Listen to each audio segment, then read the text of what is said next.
नमस्कार। हाँ, तो कैसे हैं आप लोग? आशा है स्वस्थ व कुशल मंगल होंगे।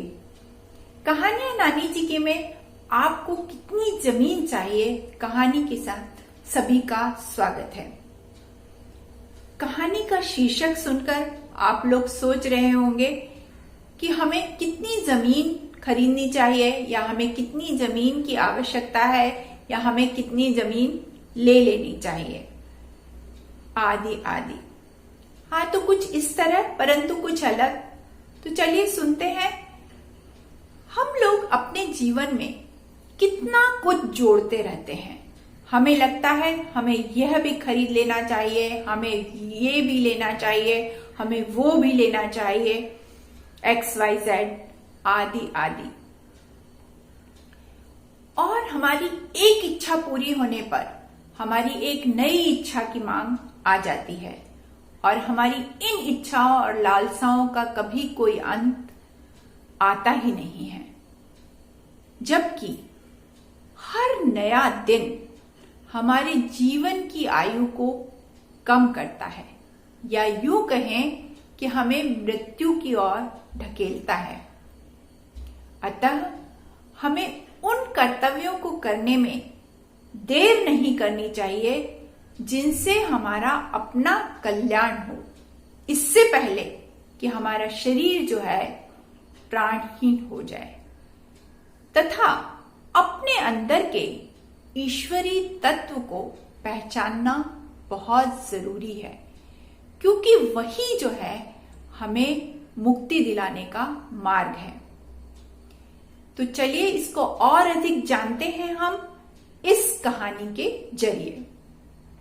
एक बार की बात है, एक राजा ने अपने मंत्री से कहा कि तुम सुबह से लेकर अंधेरे तक इस जमीन पर भागकर जितनी दूरी तय कर लोगे उतनी जमीन तुम्हारी हो जाएगी। अब अंधेरा छटते ही उस मंत्री ने अपनी भूख प्यास को भुलाकर दौड़ना आरंभ किया और वह दौड़ने भागने लगा। दोपहर होते होते उसका शरीर थककर चूर हो गया, उसके पैरों में सूजन आ गई, वह लड़खड़ाने लगा, उसके माथे का पसीना बह बह कर नीचे गिर रहा था, परंतु फिर भी उसने भागना नहीं छोड़ा।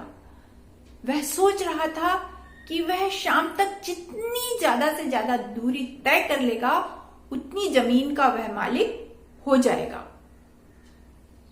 और वह इसलिए अपने आप को भागने के लिए धकेलता रहा, लड़खड़ाते हुए दौड़ता रहा। अंधेरा होने पर उसका शरीर बिल्कुल निढाल हो गया और वह जमीन पर गिर गया।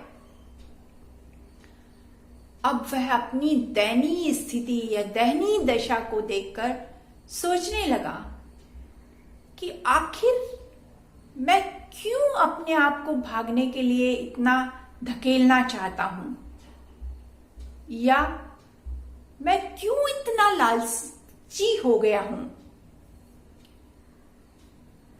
अब तो मैं मरने की स्थिति में हूं और मुझे कितनी जमीन चाहिए जितनी पर मेरा अंतिम संस्कार हो सके। यह जो कुछ मैंने इतनी मेहनत करके पाया है, इसका तो आनंद मैं उठा ही नहीं पाऊंगा और इसका तो मैं उपभोग कर ही नहीं सकता, तब इन सब से क्या फायदा। हाँ, तो दोस्तों, हम भी अपने जीवन में अपने को कड़ी मेहनत कर करके अपने आप को और अधिक समृद्ध, शक्तिशाली और अमीर बनाने की कोशिश करते रहते हैं। इन भौतिक सुख साधनों को पाने के चक्कर में हम अपने परिवार, अपने स्वास्थ्य, यहां तक कि ईश्वर को भी बहुत पीछे छोड़ देते हैं। और जब हम मरने की स्थिति में आते हैं और जीवन को मुड़कर देखते हैं, तब हम सोचते हैं कि यह सब व्यर्थ था, परंतु तब तक बहुत देर हो चुकी होती है। इसलिए दोस्तों, अपने जीवन को अपने परिवार, अपने स्वास्थ्य, अपनी खुशियों का ध्यान रखते हुए ही बिताएं, जिससे आप तनाव मुक्त रहेंगे तथा आपका जीवन खुशी से व सुखमय बीतेगा।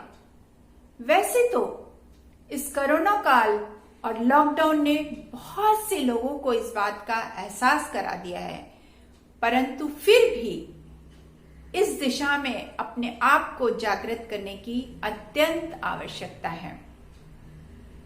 आज के वीडियो में बस इतना ही। धन्यवाद। वीडियो को लाइक, शेयर, सब्सक्राइब करना न भूलें तथा कमेंट बॉक्स में जाकर अपने सुझाव भी अवश्य लिखिए। मिलेंगे अगले वीडियो में एक बच्चों के लिए प्यारी सी मनोरंजक कहानी कुएं का पानी। सुनिएगा जरूर। तब तक के लिए जय भारत, स्वदेशी अपनाओ। Bye bye.